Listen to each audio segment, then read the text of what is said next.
Good morning mga mami. So ngayong araw maaga talaga kaming gumising. Sila mas maaga silang gumising sa akin kasi ngayong araw naka-schedule ang pagkatay ng baboy. So nagkakatay talaga kami dito ng baboy every other month or kung minsan every after 2 months. So ganun yung ginagawa namin.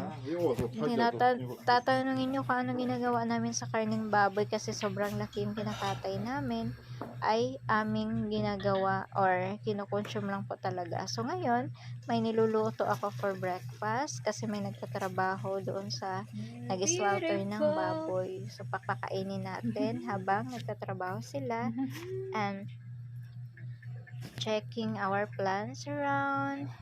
So napakarami pa, sisilipin natin yung sitwasyon sa labas. Napakarami pa namin seedlings dito na hindi pa rin talaga natapos-tapos. Panibagong seedlings na ito kasi madami na kami naitanim na naunang seedlings.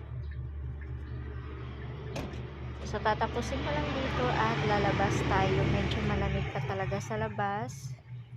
And ito naman, sa bintana namin sa kusina, marami pa ding seedlings dito. Halo-halo na ito. May kamatis, may green pepper, red pepper, lahat na. Meron din kami dito mga chilies, pumpkin. So, nauna na yung mga pumpkin pala na itanim na namin. So, itong mga natira is yung mga tomatoes na lang at peppers. Sa labas din tayo, dito din sa aming labasan, marami pa din talagang seedlings sa mga bintana. So, dito namin nilalagay sa mga bintana. So, kung nakikita nyo, maliliit pa sila kasi panibago na yan. Pang second batch na namin yan. And, yeah, medyo tahimik naman. Ganito lang itsura sa paligid. Akalain mo, pag titingnan mo, parang hindi malamig. Pero, nilalamig talaga ako. Kaya,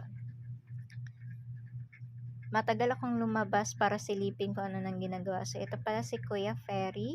Ito yung 10 years na mahigit na nagkatay dito ng baboy sa amin kasi yan talaga yung skill niya. So, yan yung trabaho niya. Magkakatay talaga siya at binabayaran namin yan at syempre, habang nagtatrabaho ay pareho din sa atin sa Pinas. Habang nagtatrabaho ay nag-iihaw ng atay, nag-iihaw ng mga kung anong pwedeng makain habang nagtatrabaho. So, ayun, takot talaga ako, hindi talaga ako tumitingin kapag kinakatay yung baboy. Except na lang kapag ganito na nawala na siyang buhay, hindi ko na maririnig yung iyak niya. And ito naman dito si Mother.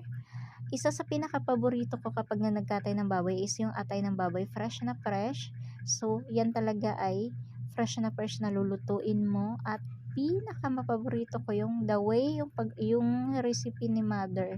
Lalagyan niya ng madaming white onions at napakasarap. And dito naman, meron kami ditong ito siya ay apple. Kung titingnan nyo ay para siyang potatoes pero apple ito. Lalahukan natin ng mga cherries at kung ano-ano pang mga fruits. So gagawin natin siyang parang dessert soup. At ako naman ay gumawa ng semolina cake or kung tawagin ay anong tawag nito sa inyo? Pero ito ay gawa ng ano. And then after that, yung ginawa namin na naggawa na kami ng chicharon para mas marami kami magamit na mantika.